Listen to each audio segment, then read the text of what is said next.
Hello friends, आप Mukesh Goyal. I hope कि आप सारे बहुत अच्छे हैं। और फ्रेंड्स, एक बड़ा कन्फ्यूजन है स्टूडेंट्स के बीच किसको लेके। जैसे हम असिस्टेंट प्रोफेसर के लिए अप्लाई करते हैं एपी के लिए कहीं पे भी, तो वो मार्क्स को लेके कन्फ्यूजन रहता है कि जेआरएफ के मार्क्स जुड़ते हैं क्या, नेट के मार्क्स जुड़ते हैं क्या, या फिर एपीआई स्कोर की बात करते हैं। एपीआई स्कोर क्या होता है, तो इसके बारे में हम बात करेंगे फ्रेंड्स। आराम से रिलैक्स होके शांति से सारी चीज़ों को सुनना है। अब कुछ स्टूडेंट्स क्या कर लेते हैं, जैसे कुछ स्टूडेंट से मेरी बात होती है ना, तो उन्होंने मान लो कहीं नेट क्वालिफाई है वो ओनली, है ना, ऐसा मान लेते हैं ओनली वो नेट क्वालिफाई है और उनका पीएचडी में एडमिशन हो गया। तो वो क्या करते हैं, थोड़ा रिलैक्स हो जाते हैं कि नेट तो क्वालिफाई हो ही गया और पीएचडी में भी एडमिशन हो गया और कोई स्कॉलरशिप भी, चलो यूनिवर्सिटी की तरफ से कुछ और स्कॉलरशिप मिल रही है, तो वो बस अपना जेआरएफ का थोड़ा टारगेट छोड़ देते हैं एज रहते हुए भी। तो मेरे हिसाब से मेरा ये मानना है कि थोड़ा टाइम और देना चाहिए, जेआरएफ के लिए जाना चाहिए, है ना। क्यों जाना चाहिए, जब नेट क्वालिफाई हो गया सर और पीएचडी में एडमिशन भी हो गया और उसको कहीं ना कहीं यूनिवर्सिटी से अदर कोई स्कॉलरशिप मिल रही है, तो फिर क्यों जाना चाहिए, आपके मन में एक क्वेश्चन आया होगा। और मैं आपको बता देता हूं कि स्कॉलरशिप तो मिलती मिलती है जेआरएफ वालों को, लेकिन आप कहीं भी जैसे यूजीसी की गाइडलाइन में है बेसिकली सामान्यता ये कि जब यूनिवर्सिटी में कोई भी असिस्टेंट प्रोफेसर के लिए वैकेंसीज निकलती हैं, तो जब शॉर्टलिस्टेड करते हैं तो इनके मार्क्स होते हैं।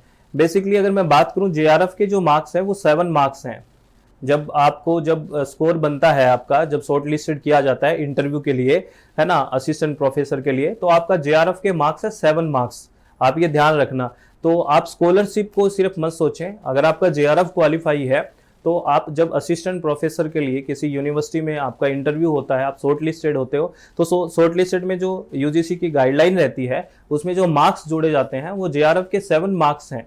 तो आप ये मत सोचो कि सिर्फ स्कॉलरशिप है, यहाँ पे जेआरएफ के 7 मार्क्स हैं, नेट के भी मार्क्स हैं। बेसिकली नेट के मार्क्स है 5, ठीक है। तो कहीं ना कहीं आपको पता है सिलेक्शन में एक नंबर का डिफरेंस रहता है। तो ये दोनों, यहाँ पर नेट अगर क्वालिफाई हो गए हैं तो आप इतना थोड़ा सा रिलैक्स कम होने की कोशिश करें। आपको ये चाहिए कि आप जेआरएफ की तरफ अगर टाइम है, थोड़ा बहुत टाइम देते रहिए कि अगर नेट क्वालिफाई है तो आपको नॉलेज तो है ही, तो थोड़ा सा और थोड़ा चीज़ों को करते रहिए रेगुलर बेसिस पे। क्योंकि जब आप कहीं भी जाओगे और आपको 1-2 नंबर के लिए थोड़ा बोला जाएगा, निकाल दिया जाएगा, तो एहसास होगा। तो मैं आपको बता दूं, जब इंटरव्यू देते हैं, देने से पहले जो शॉर्ट लिस्टेड किया जाता है तो मार्क्स होते हैं जेआरएफ के 7 मार्क्स होते हैं, याद रखना।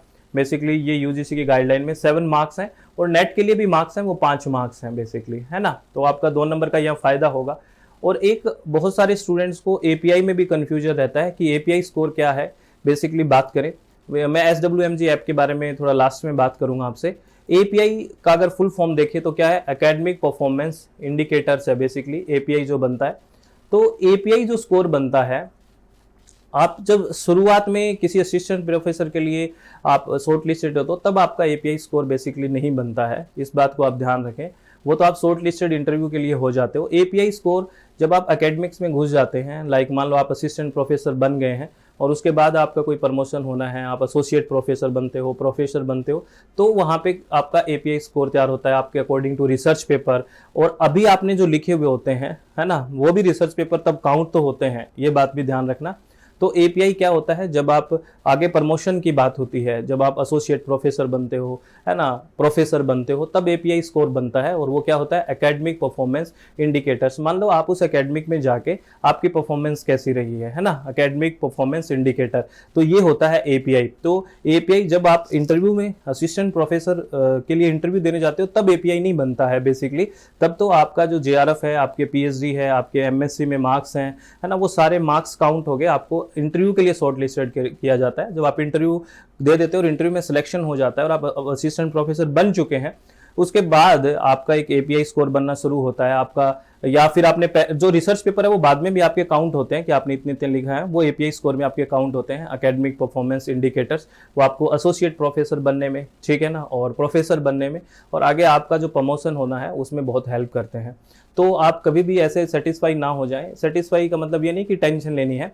जेआरएफ आपका अगर नहीं हुआ है तो कोशिश करते रहे, नेट नहीं हुआ है तो उसके लिए भी तो कोशिश कर रहे हैं। तो आप नेट जिनका हो गया है ना, वो ये सोचे कि भी मुझे अच्छे से एक बार फिर लगना है, क्योंकि 2 नंबर का खेल है और कहीं ना कहीं कॉन्फिडेंस भी बिल्डअप होता है कि मैंने कर दिया ये, और एक बार छोड़ देते हैं तो कॉन्फिडेंस में भी थोड़ी दिक्कत रहती है। तो सारी चीज़ों को मैनेज्ड वे में अभी देखिए कि आपको इस फील्ड में जाना है तो इन फील्ड की बारीकियां समझिए, क्योंकि एक एक नंबर बहुत ही मायने रखता है, रिसर्च पेपर वगैरह बहुत मायने रखते हैं। तो इनको भी कोशिश करिए कि आप धीरे धीरे उनको लिखें, है ना, कहाँ पब्लिश करवाना है ना, कहाँ पे किस जर्नल में भेजना है, ये भी धीरे धीरे कोशिश करिए, सीखते रहिए, अपने सब्जेक्ट के अकॉर्डिंग सर्च करोगे तो सब चीज़ें मिल जाती है। तो आपको ये ध्यान रखना है फ्रेंड्स, ठीक है। और अब अगर मैं बात करूं SWMG एप्लीकेशन के बारे में, अगर आप सुनना चाहते हैं तो मैं आपको बता दूं कि SWMG नाम से प्ले स्टोर में अपनी ऐप है, ठीक है। इस ऐप पे हम कंप्लीट पेपर 1 पढ़ते हैं, हिंदी और इंग्लिश दोनों माध्यम में पढ़ते हैं।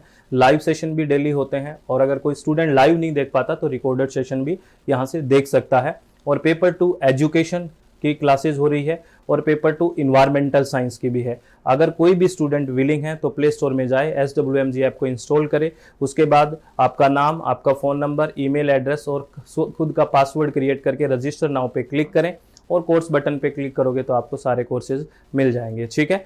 तो आप लोग खुश रहें और किसी भी तरह की टेंशन ना रखें, अपना चित्त हमेशा शांत रखें और हमेशा खुश रहें, ठीक है ना। और इन चीज़ों को, बारीकियों को समझें, और फिर ही दौड़ में दौड़ने से ज़्यादा अच्छा है, स्मार्ट स्टडी का ज़माना है, तो चीज़ों को समझ के ज़्यादा बेहतर तरीके से करना चाहिए, ठीक है। तो ऑल द वेरी बेस्ट, बहुत बहुत धन्यवाद, thank you, thanks a lot friends.